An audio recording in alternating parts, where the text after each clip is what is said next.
il y a un cri dans le désert. Ce cri-là, il dit quoi? Préparez la route pour le Seigneur. Aplanissez les montagnes et remblayez les vallées. La route que tu dois préparer, ce ne sont pas les 5 chantiers. Le gouvernement est là pour les 5 chantiers. Mais la route de ton cœur a des montagnes et des vallées. C'est ça la route qu'il faut arranger pour que Jésus puisse entrer dans ton cœur. Les montagnes du cœur et les vallées du cœur, c'est quoi? Ce sont les ajouts et les retranchements. Et pourtant la Bible dit, n'ajoutez pas et ne retranchez pas. Qu'est-ce qui te guide dans ta marche?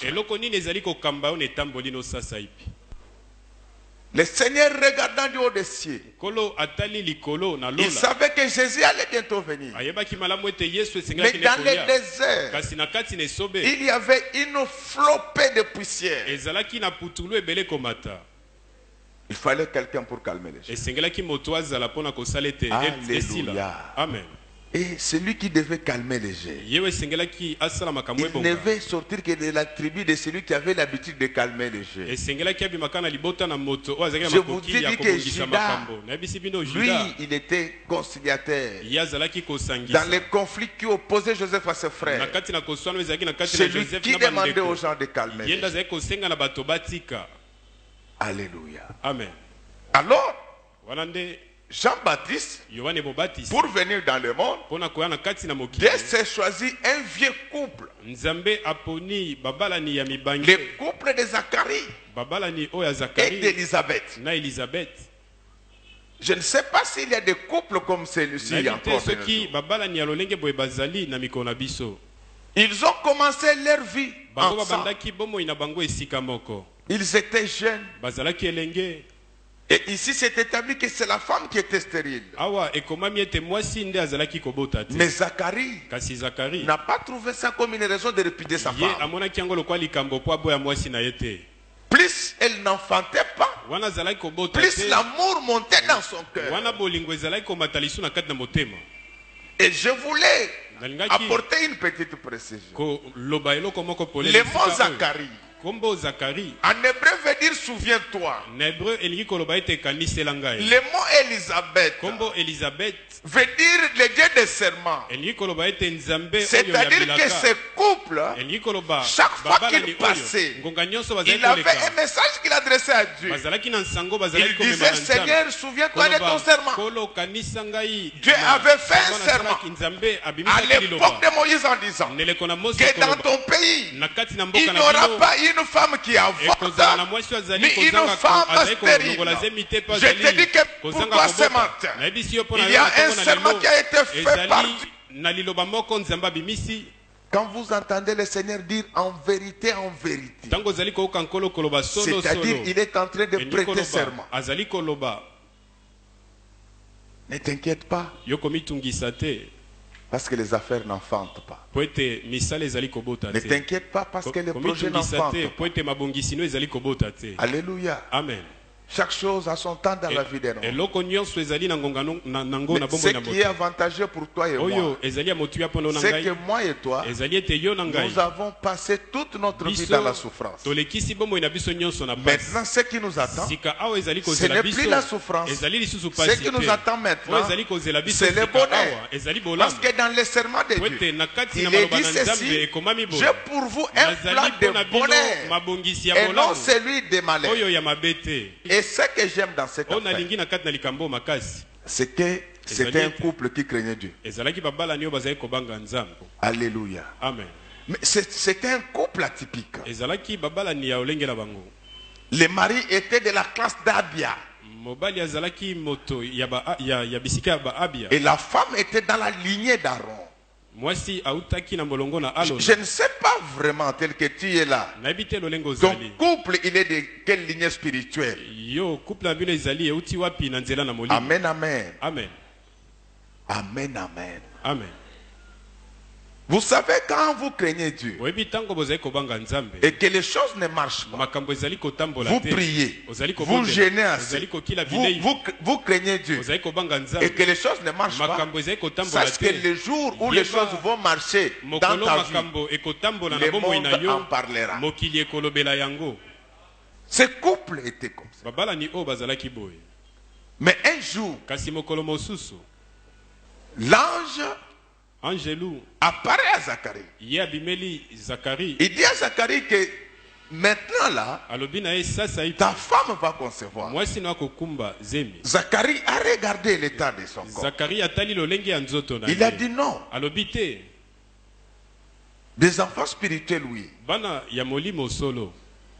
Mais l'ange lui dit que Dieu m'a demandé de te communiquer que maintenant là, tu vas avoir des enfants à toi. Je voulais dire à quelqu'un ce matin que Dieu m'a demandé de te communiquer que tu auras des véhicules à toi, tu auras des immeubles à toi, tu auras des quartiers entiers, tu auras des sociétés à toi. Ne regarde pas l'état de ton corps, ne regarde pas le degré de ton capital. Au ciel, il y a un Dieu qui contrôle tout ce qui se passe sur la terre. Lui, il sait ce qu'il peut faire pour prendre un enfant et le mettre dans ton ventre. Il sait ce qu'il peut faire pour prendre de l'argent et le mettre sur tes comptes. Il sait ce qu'il peut faire pour prendre des immeubles et le mettre sur le certificat parcellaire. Zacharie a douté, comme les chrétiens d'aujourd'hui. Ils doutent de tout. C'est pourquoi dans cette église, il ne faut pas trop parler des démons. Ici, nous voulons voir qui? Jésus. Parce que quand les Grecs était venu à Jérusalem pour rencontrer Jésus. Les Philippe commence, bon, vous savez, il y a les caïphes ici. Il lui dit, Messieurs. J'aime bien la version anglaise, hein? Elle rend bien cette phrase-là. Il dit, we want to see Jesus. À l'église, on doit entendre la parole de Dieu. Et ceux qui entendent la parole de Dieu doivent mettre en pratique cette parole. C'est ce qui fait que quand on entre à l'église, on doit voir Jésus. La Bible dit que le voleur, il vient pour égorger et tuer. Mais Jésus est venu pour que les brebis aient la vie et qu'ils soient dans l'abondance. À l'église, on doit parler de plus en plus de Dieu. Vous savez pourquoi de nos jours, quand un miracle s'accomplit, les gens disent que c'est la magie. C'est par rapport aux enseignements. Donc, comme on leur parle que de Dieu et des démons, des sorcières, de la magie, ils ont cru que la magie est plus puissante que Jésus. Moi, je vous informe que Jésus, il est au-dessus de tout. Les sorciers sont puissants, les magiciens sont puissants, mais Jésus est tout puissant. Le tout-puissant là dont on parle, c'est celui qui a créé les ciels et la terre. Est-ce qu'un homme comme ça, regardez l'architecture, est-ce qu'il est incapable de te construire une maison? Alors maintenant, quand ces gens, ils ont un fils, c'est l'ange qui communique les noms à donner au fils. Amen, amen. Amen. Évitez cette histoire d'aller changer de nom. Alléluia. Amen. C'est le nom que l'ange t'a donné qui va opérer les miracles spirituellement. Si tu es mal garde ton nom. Moi je connais quelqu'un à qui on a donné le nom de Gabriel. Mais un criminel. Et pourtant, Gabriel, c'est le nom d'un ange. Si les changements de nom étaient automatiques, tous les Gabriel allaient être gentils. Donc, le nom qu'il faut changer, ce n'est pas le nom de ton père et de ta mère. La Bible dit ceci. Au retour de Jésus, il viendra avec un nom. écrit sur la cuisse, ce nom s'appelle la parole de Dieu. C'est ce qui fait qu'Antioche, on n'avait pas changé le nom des disciples d'Antioche. Quand on a vu comment ils vivaient, ils disaient que ça, ce sont des chrétiens. C'est-à-dire les membres de la famille du Christ. Le jour de Pentecôte, on dit que des choses comme des langues de feu se susposaient sur les têtes. C'est ça la vraie identité d'un enfant de Dieu. Alors, quand on demande à Zacharie, dans notre famille, il n'y a personne qui a ce nom-là. Zacharie a pris un papier. Il a écrit en disant qu'il s'appellera Jean. Il faut préserver l'identité spirituelle. Il ne faut jamais céder aux menaces des hommes. Zacharie, on l'avait menacé. Mais il avait écrit qu'il s'appellera Jean. Et quand cet enfant naît de façon miraculeuse, il commence son ministère dans un désert. La Bible dit ceci. Tous les entours de Judée et de Jérusalem venaient auprès de lui pour se faire baptiser. L'histoire du baptême commence dans la Bible avec Jean-Baptiste. Quand vous voyez les enfants qui naissent de manière extraordinaire, de nouvelles choses commenceront seulement avec ces enfants-là. Je voulais vous dire que vous et moi, nous sommes des enfants nés de manière extraordinaire. Nous sommes nés de la parole et de l'esprit. Comme nous sommes ainsi nés, laisse que de nouvelles choses commencent dans notre vie. L'histoire des baptêmes, c'est Jean qui a commencé à immerger les gens dans l'eau. Aujourd'hui, Jésus a besoin de quelqu'un qui ne peut pas immerger les gens dans l'eau, mais les immerger dans la parole d'une manière telle que quand on cherchera à les voir, qu'on puisse les voir à travers la parole. Un bon prédicateur, c'est celui qui prend le cœur des enfants de Dieu et les immerge dans la parole. Ce travail, ce n'est pas seulement pour les pasteurs. Même toi, tu es pasteur là où tu vis. Tu as l'obligation, par ton comportement, de prendre tout le monde et de l'immerger dans l'eau. Parler de Jésus au travail. Parler de Jésus au stade. Parler de Jésus à l'école. Parce que la poussière est en train de monter. Si vous ne faites pas ça, tout le peuple sera sale. C'est pourquoi vous avez vu, dans la culture juive, on avait l'habitude de laver les pieds des visiteurs. Parce qu'on considérait que c'est lui qui marche dans les déserts, il ne manquera pas d'être souillé. Je vous ai dit que Kinshasa, aujourd'hui c'est vraiment un grand désert sur le plan de l'enseignement. Je ne suis pas contre les bénédictions. Soyez bénis. Mais je vous dis que les bénédictions resteront sur la terre. Il y a la bénédiction des bénédictions. C'est rencontrer le Seigneur dans les airs. Alors dans ces déserts, on demande aux fidèles d'aller en Europe, d'aller aux États-Unis. C'est bien. C'est très bien même. Mais tes pieds n'ont-elles pas de la poussière? Quand vous marchez dans un désert, il fait trop chaud dans le désert. Et d'ailleurs, scientifiquement, il est établi que le désert de Judée, celui qu'on appelle le désert de Sahara, le désert le plus vaste du monde et le plus chaud. C'est-à-dire que quel que soit la façon dont tu allais te laver, tu allais transpirer dans ces déserts. En transpirant, les odeurs du corps allaient se faire sentir. C'est pourquoi on avait besoin de quelqu'un qui pouvait amener les gens régulièrement dans les Jourdains. Il savait que s'il partait à Jérusalem, ça allait être difficile. C'est pourquoi dans l'histoire de l'église, il y a un homme qu'on appelait Clavius. Il s'est fait souffrir pour rien. Lui, quand il lisait ce passage, il se lavait presque toutes les 10 minutes. Parce qu'il voulait enlever la poussière.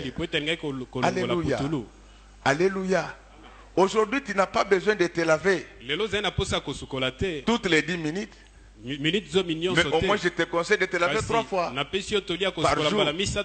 La seule eau que tu dois utiliser, pas toutes les 10 minutes, mais à chaque tiercé, à chaque seconde, c'est la parole de Dieu. Parce qu'il est écrit que ce livre de la loi ne s'éloigne pas de toi. Méditez-les jour et nuit. Jean-Baptiste les avait appelés dans le désert. Mais il était priant. Il était toujours du côté du Jourdain. Vous le savez, je vous avais dit lorsqu'on parlait du mont Nebo, qui se trouvait dans les parages du Jourdain. C'est par ces eaux moins profondes que Jean-Baptiste avait baptisé les gens. C'est là qu'il avait baptisé Jésus. Moïse est mort sur le mont Nebo, en face de ce Jourdain. Élisée, pour monter au ciel, il était passé aussi par là. C'est-à-dire que Jean-Baptiste, quand il était venu, il avait une double mission. Alléluia. Amen. C'était de permettre à ses frères les Juifs de se réconcilier avec Dieu. Amen, amen. Amen. Il était aussi venu expliquer que le désert de Judée, mieux le désert de Sahara, ne divisera pas seulement le nord et le sud du continent, mais il va établir une différence entre les enfants de Dieu et les enfants du diable. Ce matin, je ne connais pas ton état spirituel. Est-ce que tu es lavé? Et si on t'a lavé, qui t'a lavé? Parce qu'il n'y a que Jean-Baptiste qui avait la révélation d'immerger les uns dans les autres. C'est pourquoi même Jésus, quand il est arrivé, Jean-Baptiste voulait se dérober de sa mission. Il a dit que non, pour ces histoires, c'est seulement toi. Tu dois savoir que même dans l'école de l'église, chaque pasteur a sa spécialité. Il y a des pasteurs qui ont reçu mandat pour plonger les gens dans la doctrine du Seigneur, pour les nettoyer afin qu'ils puissent sortir purs devant le monde. Qu'est-ce que tu fais dans le désert où tu vis? Regardez comment les gens s'habillent aujourd'hui à Kinshasa. Non, les mamans de Kinshasa sont très courageuses. Nous, quand on grandissait, une maman, avant de faire téter un enfant, elle allait se cacher. Mais maintenant,